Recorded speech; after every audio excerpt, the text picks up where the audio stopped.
Hey folks, welcome to Planning Traffic. Today's episode is I am on location in a town called Ellerbe, North Carolina. And how many times in your lifetime do you really get to see, just say for instance, like your favorite entertainer, music, whatever it is, movies, TV. Mine, growing up, professional wrestling was always I loved it. And still do today. Still watch a lot today. Here at the Rankin Museum in Ellerbe, North Carolina, there is a small wing here dedicated to the absolute legendary eighth wonder of the world, Andre the Giant. And you may be asking yourself, or trying to ask me through the TV screen, why?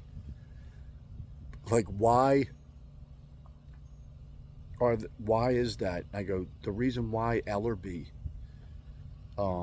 celebrates Andre the Giant is because Andre the Giant lived here in Ellerbe, North Carolina, starting around 1978. So most of the stuff that Andre did and that I was familiar with from the late 70s into his career, from that point, I think he had a much earlier start than when I started watching him, but he did a lot of work for Vince McMahon Sr. up in New York, territory wrestling. And so he just wanted a place to live where he wouldn't get, where he could feel a little bit like, where he could just wander around without people going, oh my God, it's Andre the Giant. So he chose Ellerbe, North Carolina. He bought a ranch here. We're going to try to see what we can see about the ranch. They've actually dedicated a marker, a historical marker in Andre's memory here. And then there's the Rankin Museum. The museum, what actually happened was when Andre passed, my understanding is his daughter inherited his home, which was sold. And she then donated to the Rankin Museum some of the stuff that was in Andre's home that was basically professional wrestling related. If you ever do get a chance to come to Ellerbe, look at this. You got the hours right here. Look at the prices. Everything's right there. You gotta love that. And let's go see what's going on inside the Rankin Museum in Ellerbe, North Carolina. So you gotta love this right away. Look at this. A little small for me, but still. And let's face it, this is absolutely, I think somewhere I might have this. I gotta check. I swear I got one of them sitting around somewhere. We're gonna find out about that if I do. But this is all, look at this. And here's the thing. That's crazy. Everyone knows about WrestleMania 3. Look at that. March 1987.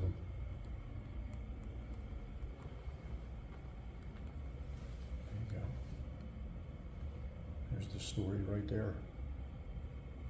I didn't even know that existed. Sports Illustrated cover. I gotta check that. That is unbelievable. I didn't even know that was a thing.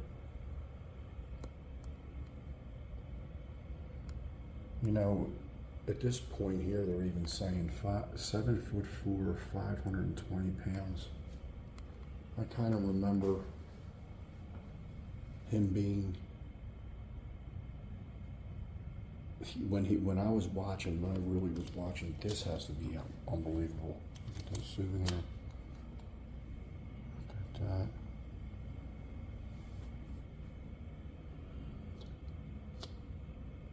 I love to know that had been an event in Japan, because look at WWE, WWF wrestlers.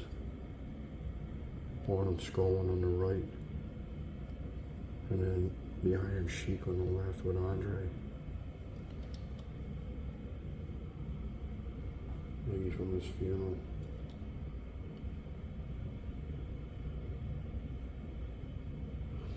Speakers, we're going to talk about that. Frenchie Bernard, I think he was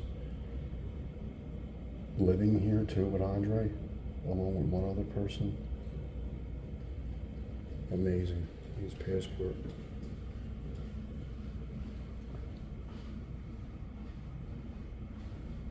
Very cool.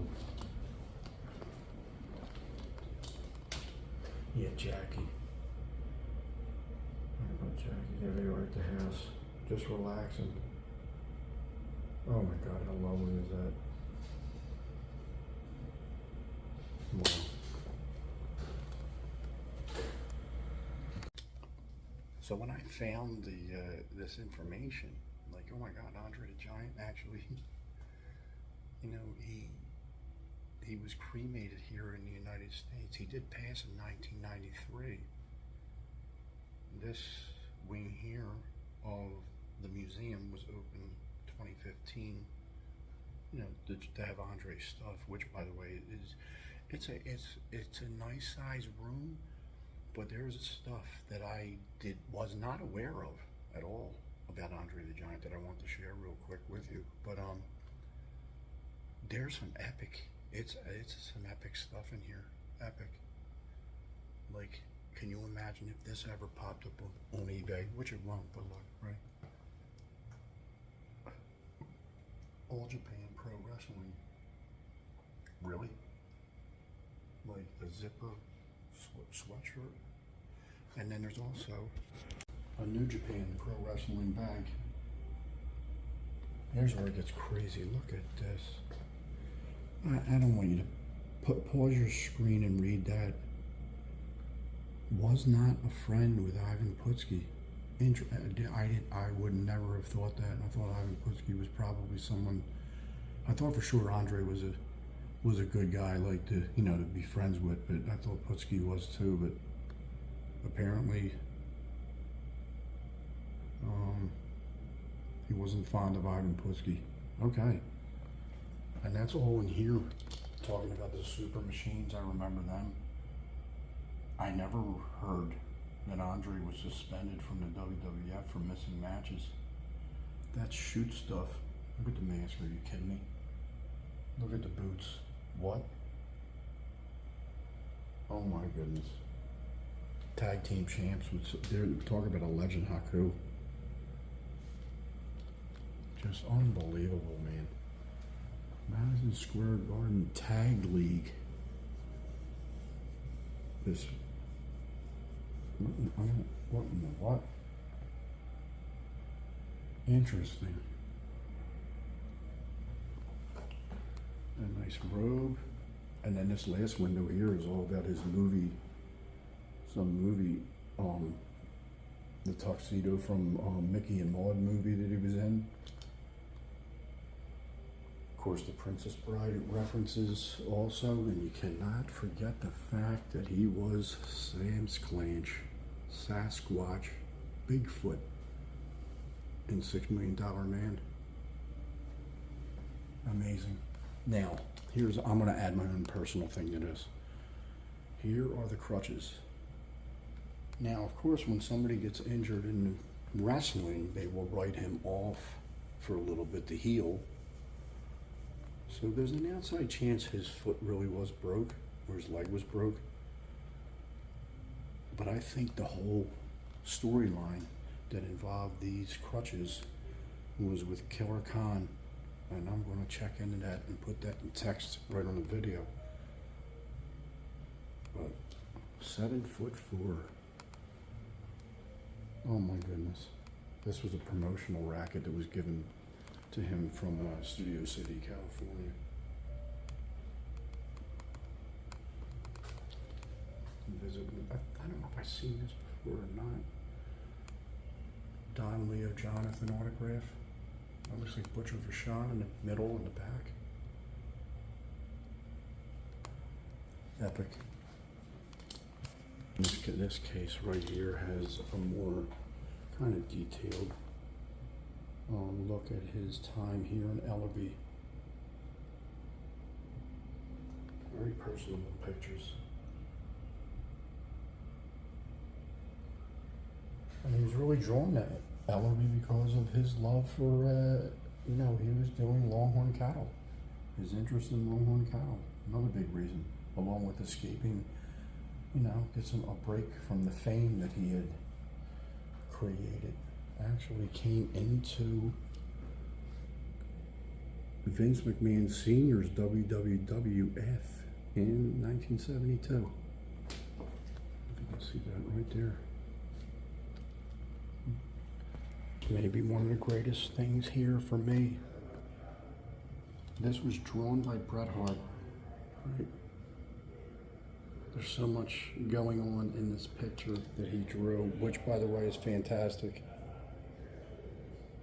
But then when you come on the other side, it's signed by, like I can already see Radish and Rick Rude. Rick Rude's up top here in the corner. Everyone's in there. Anyone who's in the picture that Bret Hart drew is signed back here. Is that incredible? And then look at this. Look at these rings, Detroit World Championship rings that they gave Andre, who used to frequent a Detroit bar. Look at that. Amazing. That's incredible. His recliner. Look at Babu. Right? You gotta have that. Yeah, that is really, really good. This is like that is amazing. Wow. So that I learned a lot just being in there. I mean, I look, I don't know it all. I don't know what percentage I know. I haven't really calculated it yet.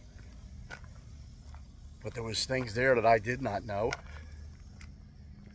And it was nice because it really gave you a vibe in the museum of exactly how special Ellerbe, North Carolina was to Andre the Giant. And that is incredible. Okay, we're off to the next spot. Yeah, we're off to the next. What are we going to do? Oh, by the way, that picture that Bret Hart painted, drew. Sorry, not paint. Drew it.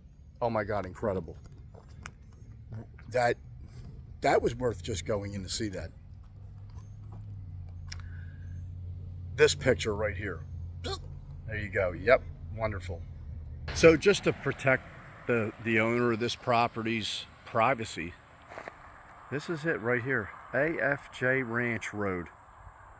And right here is leading to Andre's old property, his former estate. And I'm just going to leave it at this. I really am. I'm not going to be, I don't really like too much. Can I get the picture of it? But that's it right there. This is where Andre's remains, because he was cremated. And he actually could not be cremated in France. France would not honor that for him. So his family actually flew his body back to the United States to be cremated. Very interesting. And it was spread in his garden at his estate. That's my understanding.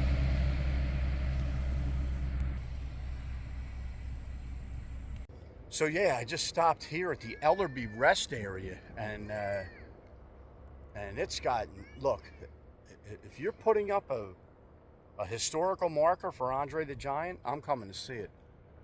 And this is a little bit right on the highway here. Oh God, 220, 73, 212. I'll take a video of that, a picture of that, what it is. But right here, and oh yeah, he's stopping to see this. Oh yeah, look at this. Where the heck is my picture button? Oh, there it is. Okay, look at this. And what I love most about this is that he's from France, the French Alps, Grenoble, France. I'll have to look the actual pronunciation of that. But this was his home, and he was cremated here. Unfortunately, he passed 1993, January 1993, in France. But his wishes were to be cremated and his ashes spread in, I think, in a garden at the ranch, the AFJ ranch. And this is it. So the ranch is maybe about 3 miles away from here. I don't know how long I'm going to keep staring at that, but we're going to stop right now. This is my own personal tribute, because this recognizes professional wrestler, was born Andre Roussemoff, his role in Princess Bride. Yeah, we remember all that. Look, I gotta get a picture of this. But really, Andre, and I'm going to go on record right now. Yes, am I going to be 60 this year? Yes, he is going to be 60. So if you're searching, it's the Ellerbe rest area. That's where the marker's at. The Andre the Giant marker.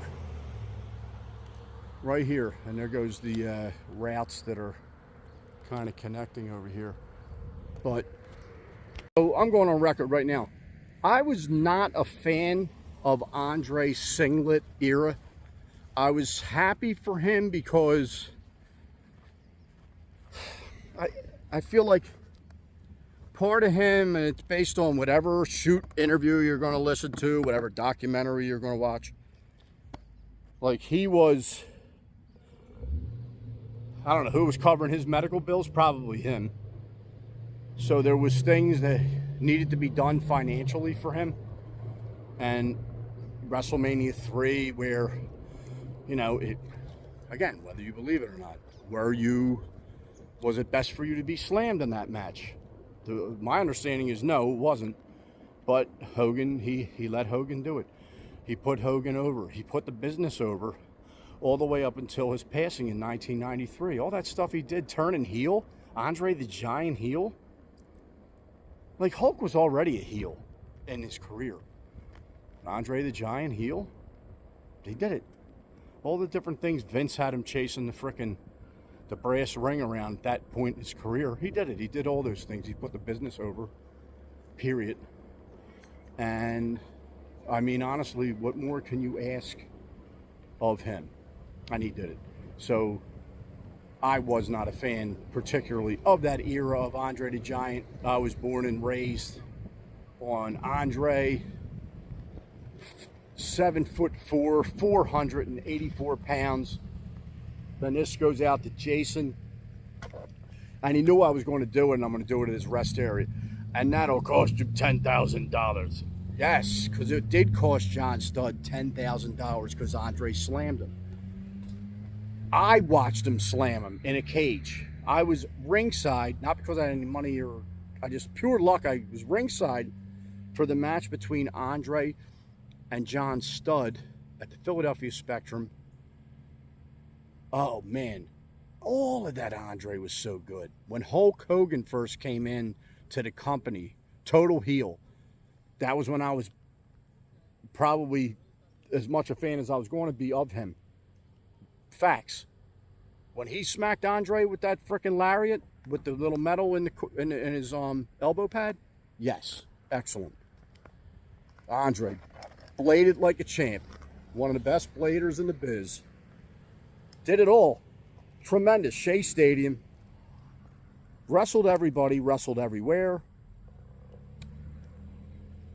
Yeah, and that's why I find myself here. This is about 6 hours from my house. Ellerbe is. We're going to continue the journey. The Andre the Giant journey that I'm on. See where it takes me next. But yeah, people will remember Andre for the singlet era. What I think was really cool is the actual marker that I just showed you on the video was placed on April 23rd of this year.